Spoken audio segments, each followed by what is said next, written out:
Good evening, ladies and gentlemen, and welcome to the third virtual panel discussion on renewable energy industry in India, a path towards sustainability under the Earthcare Initiative.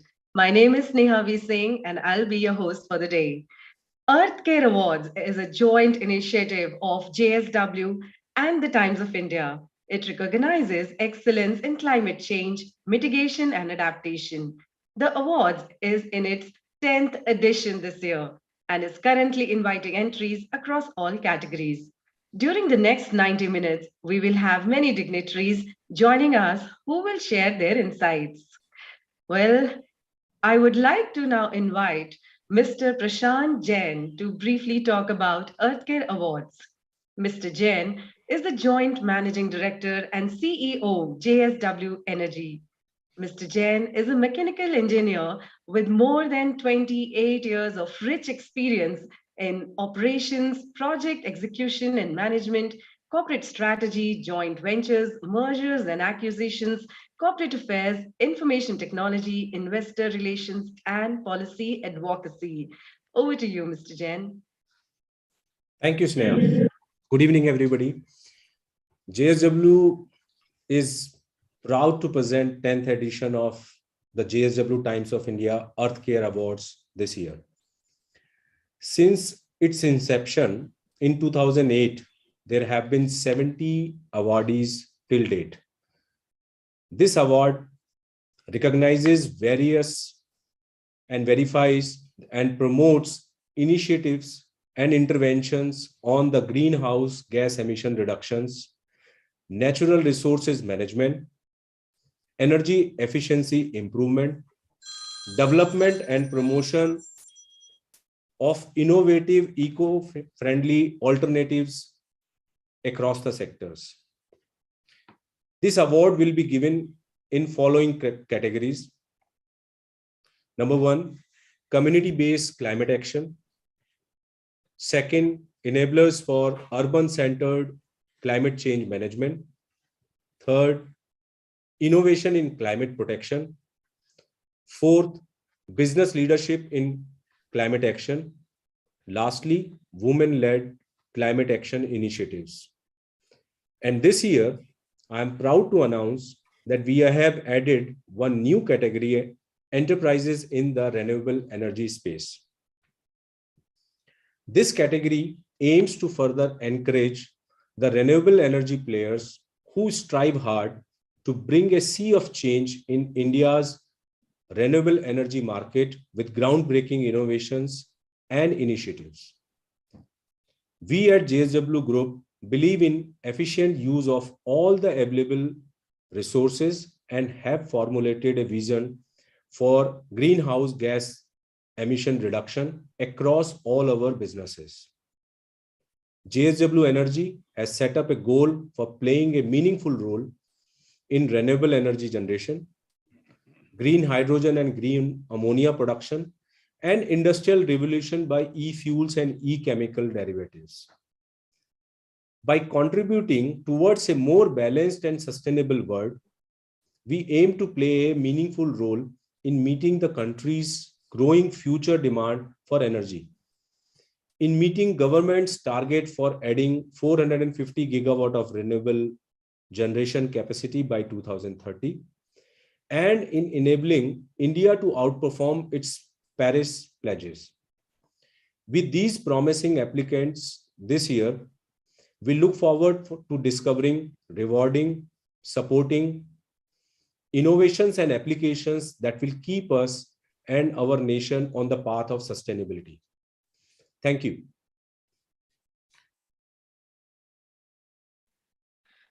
Thank you so much, sir, for your insights. Next, I would like to Director General, International Solar Alliance. He earlier headed the Energy and Resources Institute, TERI, and the Indian Bureau of Energy Efficiency, BEE.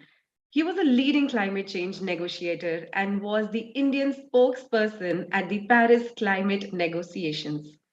Dr. Mathur, please, we are pleased to have you and welcome, sir. Thank you. Thank you very much. Thank you very much, Sneha. Thank you, Prashant. It's a pleasure to be here with all of you, my friend Chandra Bhushan, Jose, Sanjeev, Saif, and so many others who are here. I am delighted that I am with you today.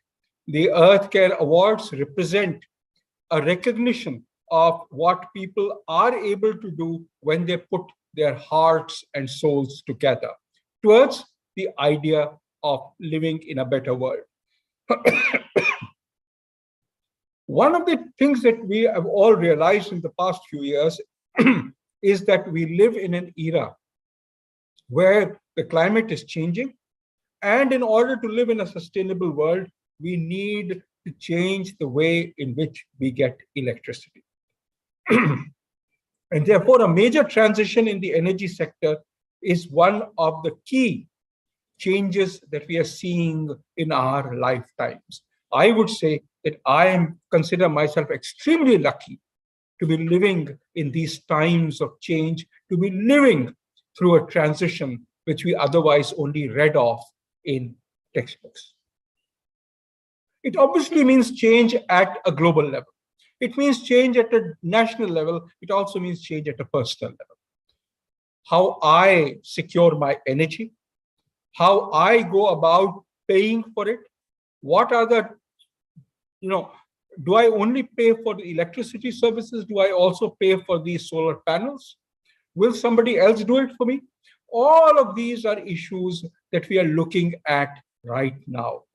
We are seeing whether we would be able to provide round the clock electricity to every person, whether it be an industry or a household, at prices which you and I are able to afford. In other words, living through transitions is obviously exciting to me, but it's also a challenge. We therefore look at a range of instruments to help people, companies, organizations steer through this transition. Countries have tried out various kinds of instruments, and there are different kinds of instruments which work in different geographies, but they include investment incentives to draw in investors into the new energy projects. They include a social drive to bring people together to accept the change. They include recognizing and rewarding technological evolution so that we can move to ever better and newer technologies. They involve harnessing all the economic forces so that they work in the same direction. They involve changing the governmental regulatory mechanisms so that we are rewarded for providing electricity from greener sources at a particular moment of time, and especially when you and I need that energy. As we look at the last year, 2020 and 2021, we have seen a huge growth in renewable energy capacity, and wearing my hat in the International Solar Alliance in solar capacity. In the year 2020, something like 145 gigawatts of new solar capacity was added, which is about 46% of the total capacity of 314 gigawatts that was added that year. This growth has been driven by policies, laws, and regulations that encourage investments. We see a huge untapped potential for solar expansion. And we also see a new mode to enable energy access to those who don't have access to energy today in a cost-effective manner, cost-effective to the people who are getting access to energy, but also cost-effective to the countries and the organizations who are responsible for providing that electricity. Modular solar, mini-grids are ways in which we are seeing solar energy access being made available in a green manner. But obviously, this is far too the rate is far too small, far too low for large-scale change to occur. The International Energy Alliance has said that solar PV capacity would have to grow 20-fold between now and 2050 to ensure that the countries meet their own net zero targets. 20-fold capacity also tells us the challenge in pulling in investments to meet these targets. Clearly, governments play a critical role in scaling renewable energy and in putting in place the right regulatory mechanisms. Whether it is renewable energy targets, whether it is, for example, the programs like the PLI, the Production Linked Incentive Program in India, to reward manufacturers who are able to sell more efficient green products, whether it is the subsidies that countries provide. All of these are various incentives that are driving investment into the green energy business, and particularly the solar business. We are also seeing that together with the capital investment that is occurring in solar capacity, we are also seeing investments to ensure equitable allocation of investments. Today, developed countries attract approximately 70% of the total investments in the solar sector, 70%. Developing countries, which account for about, these are the large developing countries, the Indias, Chinas, Brazils, South Africas of the world, they account for about 26%. And if you look at the vast majority of the smaller countries, the least developed countries, the small island developing states, they are merely 4.7% of the total investments in solar capacity. So that we ask the question, why is it that this is happening? A 70%, 25%, 5% change. This is very clearly because of the investors who see a differential in the kinds of uncertainties and risks that they face. Consequently, as far as all of us are concerned, as far as the ISA is concerned, our key goal has to be to reduce risks and enhance the credit rating of the people who are asking for the solar investment money. To us, this is the greatest challenge that the solar sector faces. We have also seen a similar challenge in terms of manufacturing capacity. We definitely need to ensure that it is provided across the world and not only in a few pockets. More equitable manufacturing would lead to shorter supply chains, would lead to a greater competitiveness, and would lead to more capacity that allows intercontinental transfers to occur as through the One Sun, One World, One Grid connectivity that the International Solar Alliance is in the process of enabling. We are also looking at other ways to enable, other than the One Sun, One World, One Grid, at other ways to enable that even when it is dark in India, or it is dark in East Asia, or it is dark in the Middle East, even at that time you can use solar energy. And for that, clearly storage is essential. We believe that cost-effective solar electricity at times when the sun is not shining is important. We are looking at a reduction in price of batteries, something of the order of 20% happening over the next few years. We have seen already a huge decline in prices of about 80% that has occurred over the last 10 years.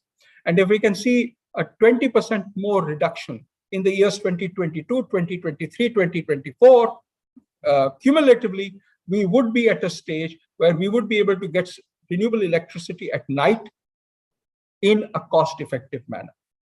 This is important because in developing countries in particular, and India is one of the examples, the demand for electricity is increasing year on year. It is increasing in the day, it is increasing in the night. We really can't expect a different set of technologies to be put in only for use during the day, solar, and only for use during the night. Coal is the current cheapest option. So a renewable plus storage option to be developed very soon, so that when we need new capacity because of this growth that is occurring, it can be met by renewables and storage, is extremely important. And hence, for example, the Indian move towards setting up 200 gigawatt hour storage facilities becomes extremely necessary.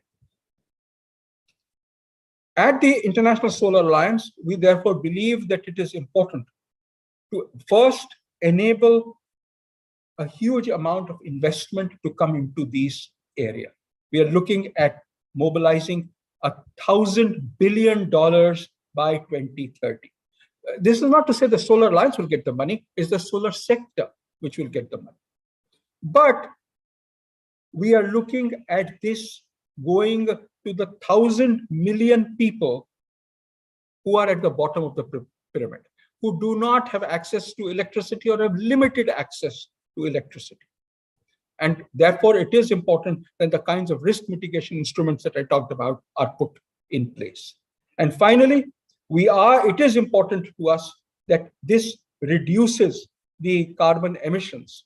And we are looking at a reduction of about 1,000 million tons of carbon emissions annually through this process. So $1,000 billion of solar investment by 2030, leading to electricity supply to 1,000 million people, and leading to annual carbon emissions of 1,000 million tons.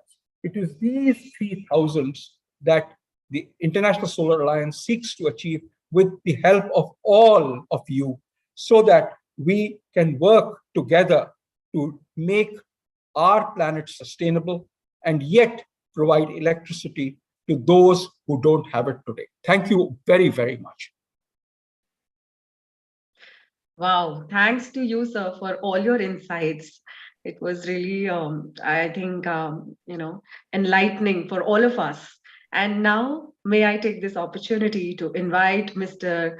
Jose Thomas P., Executive Director, CIAL Infrastructure Limited, a wholly owned subsidiary of Cochin International Airport Limited, which has implemented the solar power plants aggregating to a capacity of 52 megawatt power at Cochin Airport. He has a diverse experience of over 3 decades. CIAL has been a proud recipient of EarthCare Awards in the past. Sir, over to you. Thank you, Sneha. Can you put that presentation?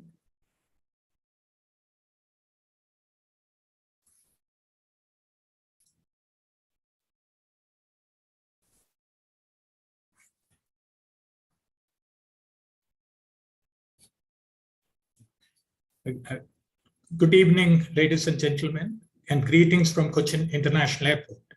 We are the proud recipients of JSWT Times of India EarthCare Award of 2016 for becoming the first airport in the world to be fully powered by solar energy. When we received the EarthCare Award in 2016, our solar capacity was just 16 megawatt. And we have come a long way from there. From 16 megawatt in 2016, we have reached a capacity of 52 megawatts. We are still the only airport in the world fully powered by solar energy, and also the airport which has the highest solar capacity in any airport in the world. Next slide, please. Next slide. Can you put the next slide? Yeah. Sorry, the previous one. The second one. No. The previous, the second slide. No. Yeah, the second, yeah. In 2018, we have received the United Nations Champions of the Earth Award, which is one of the highest environmental honors. After the award function, our Honorable Prime Minister lauded Cochin Airport's efforts and exhorted the other airports in the world to emulate the example created by Cochin Airport. Next slide. Next. Our entry into solar power sector was in 2013, which was quite accidental. When KSCB increased the airport's solar tariff from electricity tariff from 4 rupees to 7 rupees per unit, we were rather forced to enter the solar power sector. It was initially an economic initiative and nothing to do with environment. Next. We received several prestigious awards after we became the first solar airport in the world, including the prestigious Healthcare Award in 2016. But we continued our solar initiatives to greater heights. Next. We have installed the biggest carport in India, 5.1 megawatt capacity carport, which provides solar roof to about 2,600 cars. It is also one of the the highest capacity in any airport in the world for a carport. Next. We also have a floating solar plant at the airport premises in a lake, rather a water harvesting pond, 450 kilowatt capacity. Next. We have even utilized the embankments, road embankments, to put up solar panels. Next. We also have a hydroelectric project, which was allotted by the government of Kerala through a bid process, and this was commissioned in November 2021. This is a run-of-the-river plant with no storage reservoir and is capable of generating approximately 14 million units of power during monsoon season. There's an independent power project where we sell the power to the state utility. Next. As early as 2016, we started experimental cultivation of vegetables between the solar panels. We are growing all kinds of vegetables. We have harvested more than 60 metric tons of organic vegetables from our solar plant during the last 5 years. Next slide, please. As on date, we have produced approximately 250 million units of solar power, providing a saving of around more than 150 crores to the Cochin airport for the last 5-6 years. Next. And having exhausted all the vacant land at the airport, we have gone outside the airport premises. We bought 35 acres of land in a hilly terrain and installed a 12 megawatt plant. There's an aerial view of the plant, which is in a hilly terrain.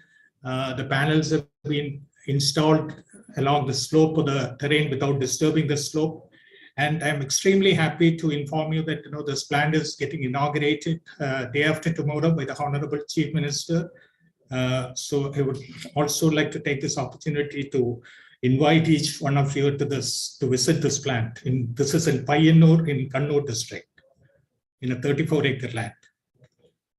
Okay, next. Finally, I wish to thank the organizers, the JSW and Times of India, for giving me an opportunity to present the Cochin Airport solar initiatives. Thank you. Thank you very much. Thank you, sir. Our moderator for the evening is Mr. Chandra Bhushan, President and CEO, International Forum for Environment, Sustainability and Technology, iForest. Well, Mr. Bhushan is very well-known environment and climate change expert. He advises a range of institutes worldwide. He was an expert member of the BASIC, Brazil, South Africa, India, China, group of countries on climate change. Our speakers for today are Mr. Rajnath Ram, Advisor Energy, Niti Aayog. He has been working on government policy and program formulation related to oil and natural gas, renewable energy, power, and coal. Next, I would like to welcome Mr. Sanjeev Agarwal, founder and CEO Solutions. He has over 25 years of experience in the thermal and renewable energy sectors, working with power utilities, banks, and consulting companies in India and Europe. Also, joining us today is Mr. Saif Dorajiwala, founder and executive director, Fourth Partner Energy.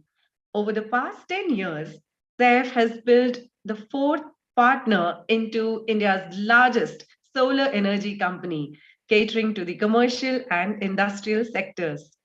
So let us begin with our much awaited panel discussion. Over to you, Mr. Chandra Bhushan. Thank you, Sneha. And I would like to thank JSW TOI Earthcare Award for organizing this. It's a pleasure to be part of the Earthcare Award. In fact, I might be the oldest jury member of Earthcare Award, maybe all the 10 awards. This is the 10th award, and I have been part of, if I'm not wrong, all the 10. I don't remember, because this award is now 14 years old. And it tells you that you need an award which has a longevity characteristic, and Earthcare Award does have. And as was informed by Prashant, that 70 high quality nominees have been awarded so far under Earthcare Award. And I am quite hopeful that this year also we will find some great participants, nominees to whom TOI and JSW will award give Earthcare Award this year.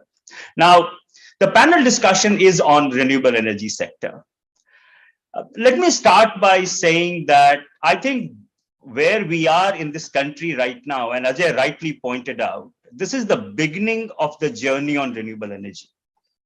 While we should not discount the achievement we have made so far, 150 gigawatts of renewable energy is what our capacity is right now. But considering the net zero target that we have set at Glasgow this year, reaching net zero by 2070, as well as the 2030 target that the Prime Minister announced at Glasgow, this is the beginning of a very exciting journey. Reaching 500 gigawatt renewable energy, meeting 50% electricity demand from renewable energy has implications. And there are many implications, and I'm sure my co-panelists today will discuss those implications. But let me start by saying that one of the biggest implications is how do we get money? Because risk and reward is a concept that energy sector in this country will have to quickly internalize. Because if we are thinking about getting billions of dollars of investment in renewable energy, then there are major reforms required. There are reforms required in distribution companies. There are reforms required in the way we get finance from outside, because we are not talking about few $1 billion now. We are not talking about hundreds of billions of dollars. Prime Minister announced a number of $1 trillion of investment that might be required for India to meet its 2030 targets. So we are talking about big money, and big money will require big transformation. The other part of transformation will be related to land and environment. I think the renewable energy sector will now have to internalize land and environmental issues. The Supreme Court case on transmission lines, whether it should be overhead or underground, the requirement of land, whether we should be looking at virgin land for installing renewable energy, solar especially, should we be thinking about repurposing land, should we be thinking about decentralized installation? These will become important issues going ahead. We haven't had the challenge of these issues so far in the way it is going to happen in the future. Then there is going to be the issue of investment in associated infrastructure, transmission, storage, but most importantly, investment in men, people who will run this infrastructure. The traditional engineering degree people that we hire are not taught about the energy transition that is going to take place. So skilling, reskilling, education sector is going to be a major issue in this transition as well. And lastly, it is about jobs. Coal sector, thermal power sector provides a huge amount of jobs. How will renewable sector provide equally those amount of job is going to become very, very important. So as I started by saying, we are at the beginning of transition. What has happened in the past has been good achievement, but moving ahead, the challenges are going to be manifold. And I hope my panelists today will be able to shed light on these issues. The format for next 40 minutes is going to be as follows. I will request my panelists to give an opening remark of about 8 to 10 minutes, 8 minutes preferable. And then I'm going to ask 1 or 2 questions from their remarks. and then I will move to the next panelist. At the end of the three opening remarks, we will have Q&A from the audiences. This is what the format is. So let me end my opening remark and request my good friend Rajnath Ramji for his opening remark. He is from Niti Aayog. He is at a vantage point. He's looking at how our renewable energy sector is growing. So the floor is yours, sir. Thank you, Chandra Bhushan ji.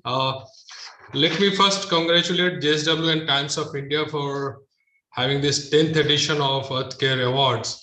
And I'm very thankful to JSW and the TOI for inviting me here. It's a great privilege to be part of this discussion. But let me start with the notation that the growth story in the renewable sector has been driven by the private players. And there's no doubt about it. So RE sector is a big example for this. And we see a huge potential of renewable energy for decarbonizing the energy system, as we have also announced a net zero by 2070. Although, as Mr. Chandra Bhushan has mentioned, that a huge investment is required to move towards the net zero pathway.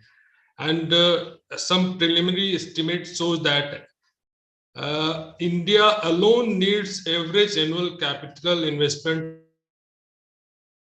$200 to $250 billion per year to prepare the energy system for a net zero pathway, especially given the fact that the energy infrastructure needs to be built more than, just it has to be double whatever as of now it exists. So the critical part of this is the involvement of institutional investors like the pension funds, sovereign wealth funds, then the private capital into it. Because this energy transition herein lies with the role of risk sharing models to scale up the investment in this particular sector. And in this context, public finance may help to de-risk some private investment, but the corporate bond market must pick up the baton. At the same time, for the investment to catalyze the transformation, it is imperative that the green investment must be distinguished from the brown investment. So the concept of green taxonomy has to be clearly laid out by the country. Because the sustainability framework and the disclosure mechanism, this would be the guiding principle to go ahead with this. At the same time, we have to also look for the carbon credit market, and that's also an area and that must take off under the aegis of because the now Bureau of Energy Efficiency has also revising their Energy Conservation Act and building a suitable clause under this. At the same time, a very liberal kind of FDI policy, already we have it, but we have to also see that where we require ease of doing business, where I think easily fund flow can happen. With regard to the aspect you have highlighted, Chandra Bhushan ji, about land and the environment, whether we should be having the virgin land or some degraded land, what would be a kind of land? See, Rajasthan alone, their potential has been estimated around 150 gigawatt of solar itself, and for wind about 132 gigawatt. And they have a land parcel, and Rajasthan is considered to be one of the best GHI, global irradiance, if you are considering. Some of the pockets, Rajasthan, part of the Tamil Nadu, and part of the Madhya Pradesh, some of the pockets can be considered for land aggregation, and there the projects can be settled down. where a large green project.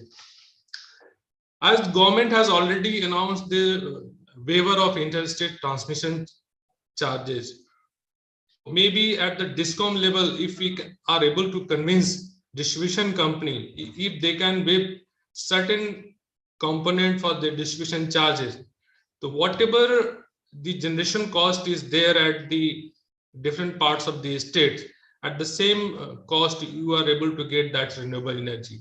So that's an important aspect I would see. And in the future technology roadmap, as we have considered that green hydrogen would be a major game changer in this particular area, even the green transitioning part. If you have to achieve a 500 gigawatt of target by 2030, then green hydrogen will play a major role towards this. Then the aspect of the decentralized renewable energy, that has also huge potential here, and the decentralized renewable energy in the form of micro or mini grid, but they should complement with the existing grid. It should not be a kind of a considered to be a decentralized, because both needs to work hand in hand. So we also see a huge potential there.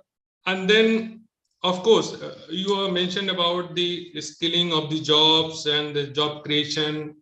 So we are in the verge of finalizing the bids for the PLI bids, where I think huge manufacturing capacity is proposed, 54 gigawatt, and a lot of things is towards the module manufacturing.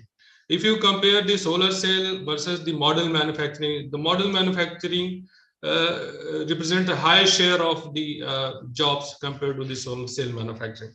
So that's a huge area where I think a lot of job can be created. And at the same time, we have to also consider the fact that in the just transition phase, when some of the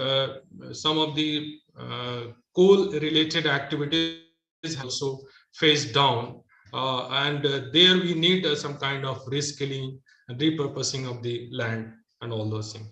Thank you. Thank you, Rajnathji. I have a question that Niti Aayog was in the process of formulating an integrated energy policy. If you can inform the audiences, where is it and how you see that policy coming out? Yeah, it was started way back in 2017. We had various stakeholder consultations. We did the regional workshop also. We get output, I mean, feedback from the different agency, even the states. But this policy was limited only up to 2030. And in 2015, there was change in the different position of the government, and then now government took an internal call that for this short-term policy is not advisable. Let us look for the longer term. Okay. So now there is a discussion, and at the same time, there's various announcement has also come in between, scaling up the renewable energy and then net zero, and those kind of things have just come up now. But at that point of time, it was thought that whatever our draft was already circulated to the different ministries, and a lot of recommendations have been already implemented. So now it's a conscious call by the government that let us look for the long-term vision, because the subsequent announcement and related with the subsequent announcement by Honorable with regard to the energy independence and the net zero. So we are working on that. We have set up a modeling unit here. So they are working in very detailed manner. So we have a team of 5 and 6 people. So that work is going on. No, that's great. I think a long-term roadmap for next 20-30 years is going to be very important. Short-term will of course come. in the long term, you will be able to provide guidance on the short term. So thank you very much. Now I'll move to Sanjeev, Sanjeev Agarwal, who is founder and CEO of Amplus Energy Solution. Sanjeev, the floor is yours. Thank you so much, Chandra.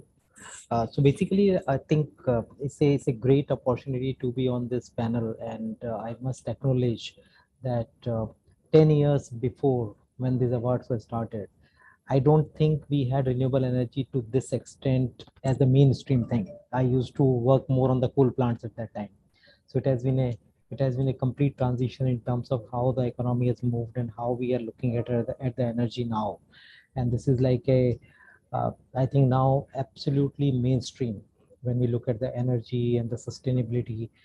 And this whole thing is becoming more like I would say, uh, a mainstream discussion where the citizens, generally the society at large, is involved about how it is going to impact our future generations. And that is where all these discussions about how the corporates are going to play a role, how as individuals we are going to play a role, these things have become extremely important. And the way at least we look at Amplus Solar, which is now a subsidiary of Petronas, and Petronas is a large oil and gas conglomerate, and which is trying to move away from its fossil fuel to an image of a clean energy company, is a significant one. So the energy transition is for real. So from you look at any of the large companies, if you look at the RE100 signatories, there are more than 300 companies that have committed to use 100% renewable energy. So the transition is real. Now, what the pain points or what the process or what the journey is going to be, the transition is something which is still being evolved. So you look at what are the multiple aspects of the transition. I think 2-3 points are very, very clear. One, this journey is going to be decarbonization. So the whole energy transition is going to be moving away from the carbon. How much carbon can be removed, whether it is through the carbon capture, whether it's used of the renewable energy, whether it is the hydrogen production, all these are components of that decarbonization story. The other theme that is coming very, very clear is about the decentralization, because one of the points that you raised also about is the land availability. While certain parts of the world, certain parts of the country still have large amounts of land available where then one can set up large plants at one location, but the transmission associated with that still remains a problem. So it's not something that, okay, you have a desert in Rajasthan and you set up like a 20,000 megawatt or 50,000 megawatt plant and you are able to distribute that energy in a real-time format across the country. So that's the other part. So decentralization is going to play a role in that. The third part, which is the digitization. So look at any industry today. So IoT or the industrial revolution part 4 or whatever people want to talk about, the technology is playing a major role in terms of how the whole industries can become more and more efficient. So you have to make the energy industry also very efficient, and particularly in a decentralized system, the role of the IoTs and the sensors and the type of digitization and the energy efficiency which can be achieved through digitization is significant. So if I have to like look at these three components, whether decarbonization, decentralization, the digitization, or the 3Ds as one may possibly call them, there is a significant transition which is happening. Now this transition is happening in various forums, in various forms of technology. And we work on, say, very small part of it, like the solar energy or the wind energy, renewable energy. The next step for us is going to be working on the storage side. Uh, Probably the next step after that is how do you participate in the hydrogen production of that? How do you use that hydrogen in the fuel cell? What type of industries will get really transformed by the use of this new form of energy?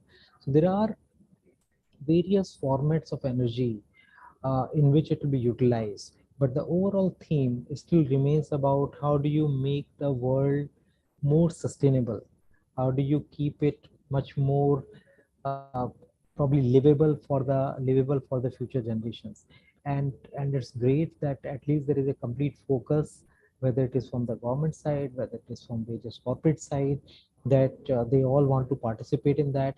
And we work with more than like 300 large corporates across the country. Many of them are Fortune 500 companies. And what we realize is that people are willing to take a step further and saying that what can you do to solve our problem. And the problem is that they are committed to their customers that we want to be compliant, environmentally compliant. So the compliance is no longer related to the financial compliance or the corporate governance compliance. It is also moving into the environmental compliance as the sustainability part of it. So these are the I think some of the very positive signals about people are driving this change. It's no longer something which is only dependent on the government.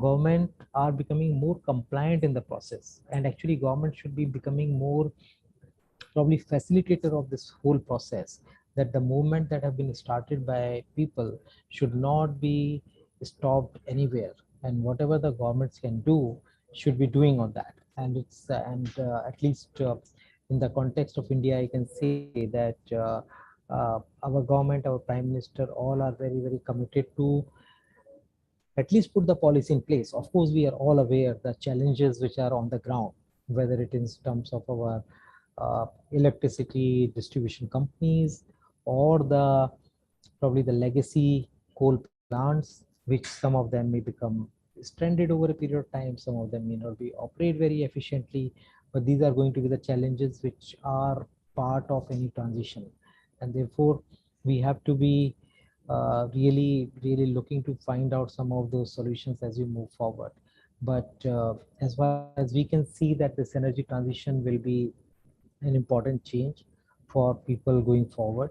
And as a company, we think that we are going to play a very important role in the whole process, whether it is in the renewable energy or the storage or the hydrogen or the electric mobility.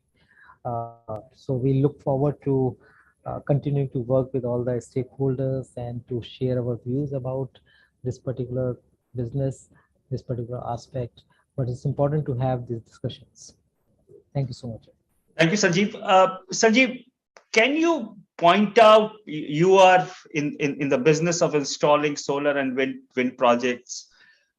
You deal with discoms regularly.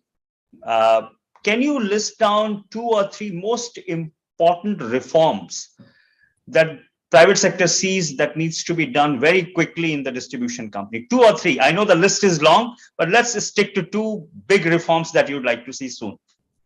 So I think the biggest reform that that one has to achieve is about making the distribution companies sustainable, financially sustainable. And this is like easier said than done, because this is the problem that we have been seeing for years. This is nothing new. And this is probably because of the basic nature of this electricity, which has become more like a socio-political industry.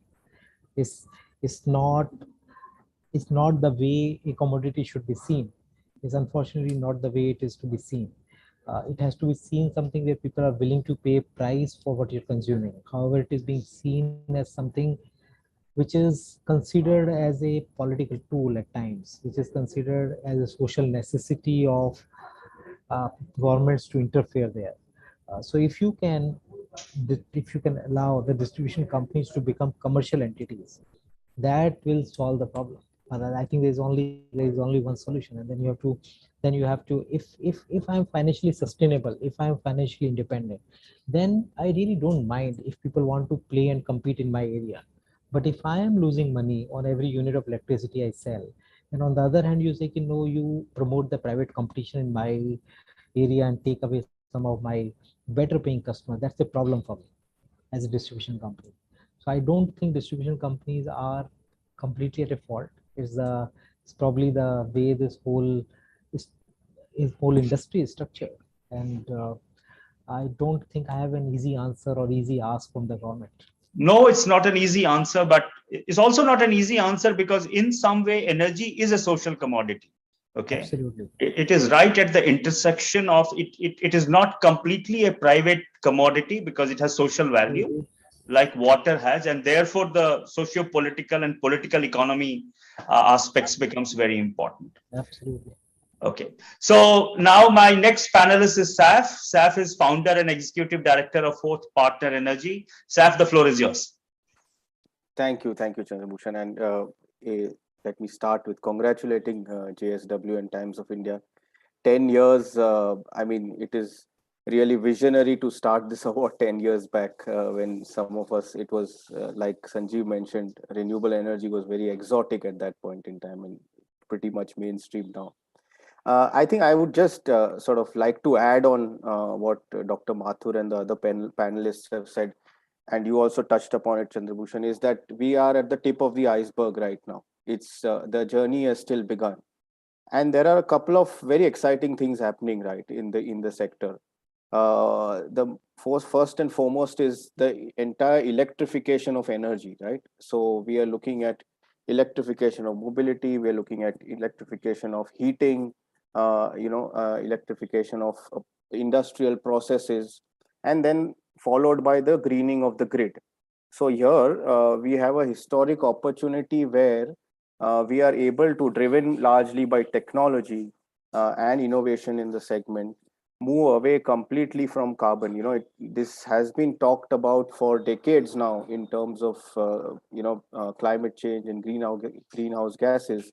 But we are at a juncture where technology has advanced, where we can really make this dream into a reality. Yeah, so that's one major shift as participants in the industry, where we are seeing where some of our stakeholders, clients are not only talking about now, you give us 5% or 10% replacement. They want 80, 90, 100% replacement of energy with a renewable source. So that's really encouraging.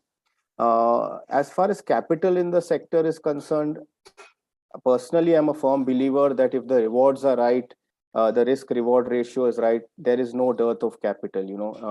Globally, there is so much liquidity in the market, and the theme is definitely moving towards ESG.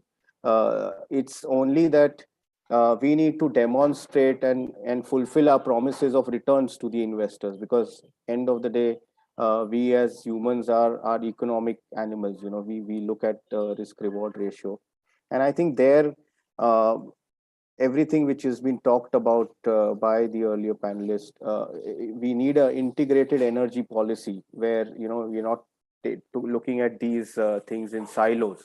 We need to have a comprehensive policy, which is in case of India, has to be a more widely accepted policy, with the center and the states sitting together. What we've achieved in GST, where the centers and states are now aligned, that for some reason we have still not hit the nail on the target, as far as putting the states and the center at the right on the right same platform as far as energy is concerned.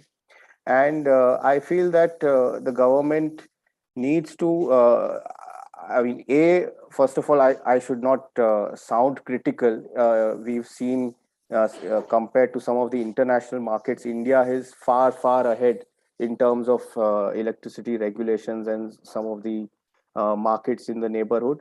But like one would say, "Ye dil mange more." So there is always, as an industry participant, you want to see more and more reform coming about. So that's one wish list, if I were to say, where we bring the states and center on the same platform, and then have a combined policy to achieve our common targets. I think the second one would be to really to democratization of energy again. Right now, there are regulations which me as an individual, if I want to use 100% green energy, I'm not allowed to do that. There are regulations around it. Maybe I don't have such a big roof where I can put solar and become net zero myself. There are corporates who are able to do that, but as an individual, I'm not allowed to do that, or I am not able to see a path through that. I think there has to be innovation in technology, as well as in terms of the overall electricity segment, which needs to allow individuals to move towards that. And I think there is a huge pull again. If you see the younger generation, they all want to, and they are all very conscientious and want to move towards green. And I think that again needs to be facilitated. And lastly, I think the other issues about land, etc., are real issues. I think there has to be an approach, a hard approach and a soft approach. And a soft approach is, I think, more about mindset change. even with the discoms. It should not be us versus them anymore. We all need to understand that we are all inhabitants of planet Earth, and therefore a lot of education has to happen in terms of the impact which one can create by coming forward and being a participant in this entire movement, I would say. So yeah, that's more or less about it. Yeah. Saf, I just want to see the very idea that renewable energy does not have other environmental issues. Is that something that the industry is internalizing? It is. It is. Look, I mean, there are different stages in a maturity of the industry, right? So I would say, in terms of an industry, we are still adolescent. We are not adults yet. And as the industry matures, the realization is coming. There are issues which were brushed under the carpet earlier are now being taken seriously, and at a at an industry level, there is a lot of conversations going about this. So yes, I would say that there is a realization. Have we found a solution to it completely? Maybe not. Again, like I said, we are still not adults yet, so there is still a healthy competition between participants in the industry, and that sort of has push the returns to such a level that any rupee of extra cost is a burden kind of thing. So I think once the industry matures a little more, and also from a capital perspective, there is a lot more focus on the environmental aspects now. I would say it's not dumb capital anymore. There is a lot of intelligent capital coming in, and that is also driving this focus towards more environmental issues of an environmentally sustainable industry. Otherwise we used to wear a hat saying that we are anyway doing so much good, we can't do any wrong. But I think that that perception is changing. The Supreme Court ruling which you mentioned has brought into fore the issue of the GIB, etc. So on a case-to-case basis, I think there is a positive change on that aspect as well. Good, because see, today it is Great Indian Buster, and I think it is very important to understand desert has its own ecosystem, wetland has its own ecosystem. It's not that a desert ecosystem is any smaller or of less significance to a forest ecosystem. So I think I've been a great not today. I wrote a report, I think in 2014, on green norms for green energy at that point of time, but largely focusing on wind sector, that why you need certain green norm. And I'm not in very strong favor of government norm. I'm in favor of self-regulation, voluntary norm. And if industry takes that leadership in saying, listen, we are binding ourselves with a code of conduct, you might avoid going, as you become adolescent, you might avoid getting a government regulation stopping you. So maybe at the childhood itself, a code of conduct becomes important. No, and I absolutely agree with you. And I think there are different ways to slice the cake, basically. And like I mentioned, it is now being driven from the investor side itself. So whenever there is smart capital coming in, and the first question they will ask is, okay, returns are fine, but show me your entire, how are you doing your ESG? Show me the impact on the local environment, on a more, neighboring environment. How are you dealing with other stakeholders? How are you procuring land? How are you, replenishing the water which you are using? How are you replenishing the, the green cover which you have probably destroyed? So all those questions are real, and I think that change will show. It will show pretty soon, because if you don't follow those norms, then there is no capital for you to play with. So it's happening. It's definitely happening. Thank you. So thank you very much. I think we had all three panelists have provided their perspective in terms of how they see the sector going ahead. We have touched on most of the issues. Now, there are a few audience questions which I would request all of you to address. I think this is a common question to all three, and all three of you can answer it. There is an imbalance in the way renewable energy is growing in different parts of the country.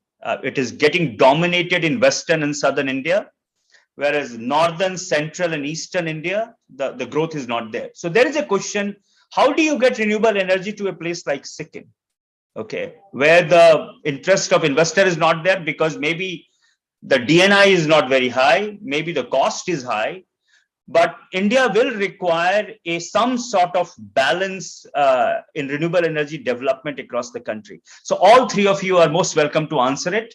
How do you get renewable energy, whether distributed or large renewable energy project into Northeast? Okay, let me take it. Yeah, Sanjeev, please, and then I'll So request. I think it's a question of on one hand we are talking of one sun, one world, one grid, right? Yeah. It's a similar situation. So obviously, renewable energy is a natural source of energy. It's not something which is in the control of anyone, that where you will be able to generate it more. So if you look at the wind, these are all normally the coastal states. Of course, Rajasthan and Gujarat and other places still have. Rajasthan, Madhya Pradesh also has some bit of wind, but given the availability of the land and the GHI, it's natural that some of these plants, the solar plants, have come up in these parts, and the availability of land in the eastern states particularly, and some of the more populous states, is very, very difficult. So what you have to do is you have to use the transmission. So therefore the transmission is the right way, and that's where I think our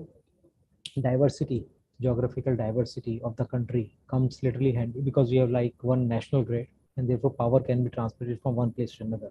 So I don't think there is any such thing saying that there is more development in western part versus the eastern side. It depends. Yeah, it depends on what's available there. We can't generate the hydro power, for example, in Rajasthan. It will happen only in Himachal or Uttarakhand or in the eastern states. But Sikkim has solar. You could think about promotion of decentralized solar in Sikkim, right? Of course, that decentralized should be everywhere. Decentralized should be everywhere. Literally, in my opinion, every rooftop should have a solar plant. That's my personal opinion. Every rooftop should have a solar plant. I think it has got to do a little bit with carbon. How do you price carbon, right? And I mean, Sikkim being a beautiful hill station, maybe there should be an equalizing factor, because if you go for a rupee invested in solar in Rajasthan fetches you much more than a rupee invested in Sikkim. So obviously, all the attention goes to Rajasthan. But if there were a disincentive for other forms of energy in Sikkim vis-a-vis a cleaner form, then I would think that would push the transition a little faster, I suppose. Rajnath ji, आप mute पे हैं. Yeah, what perspective Mr. Sanjeev has mentioned, that all the states have a different geographical boundary, different climatic conditions, and they have different renewable energy sources.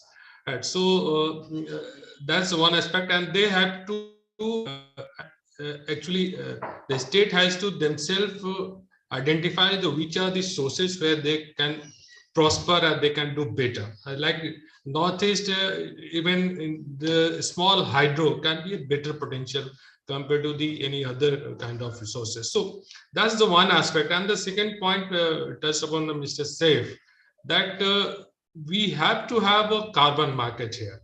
If that is materialized, then perhaps we can equalize our this renewable energy transition part. Okay. There is another question, which is, if someone has done this question, asking us that what few policy recommendation which will accelerate public-private partnership in renewable sector.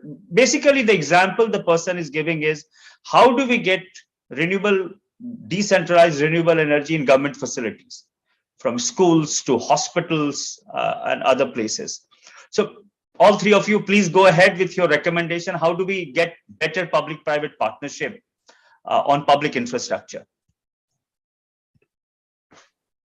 Maybe I'll Yes, give sir, a please. short perspective. I think there has already been a lot of work done on that side. There are, especially on the SECI has done a lot of work, Solar Energy Corporation. There were bids, and a lot of private participants have signed long-term contracts with for installations on public infrastructure. I would say the one shortcoming somewhere is that there has to be more demand pull from the public organizations itself.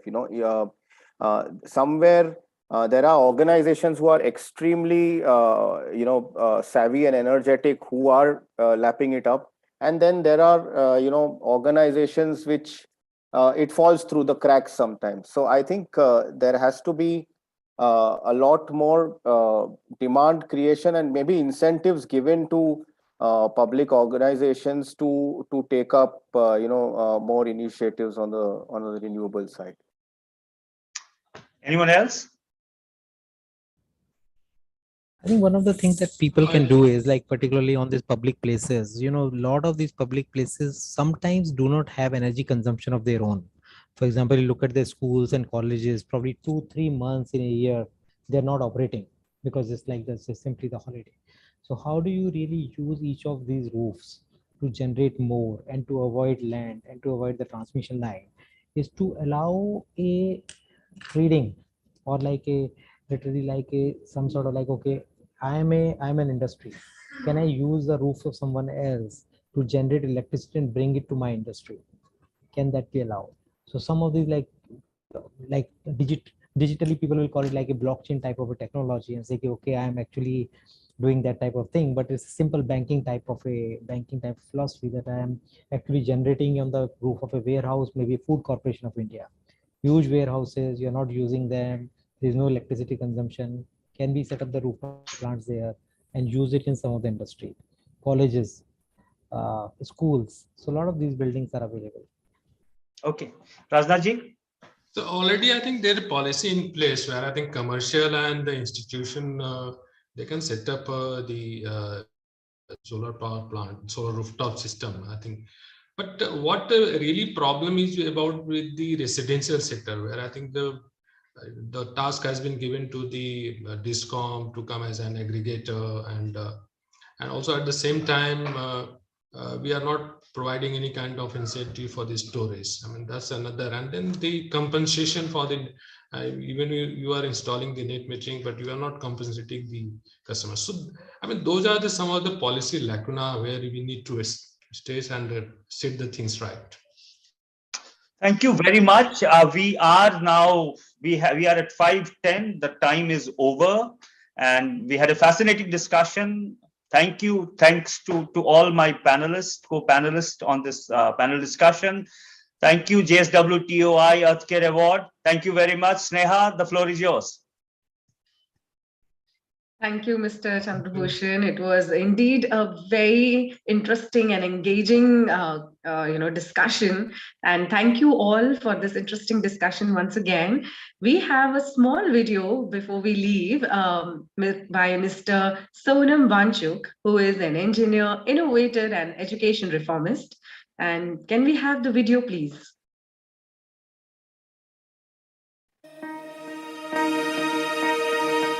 Climate change needs action today, now.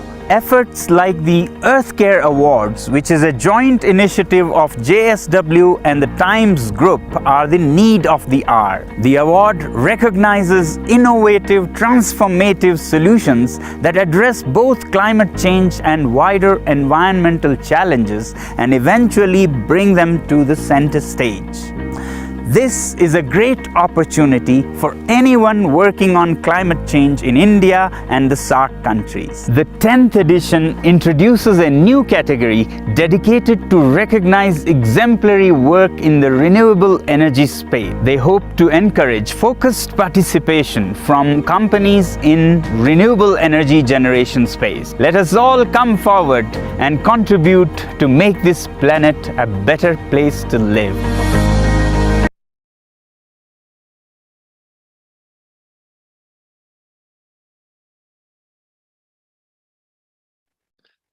Yeah, thank you. Wow. The video was very powerful and indeed was sending across a very strong message to all of us. With this, I would like to thank all of you for joining us. Will please log on to earthcareawards.com to explore more and also know more about the awards.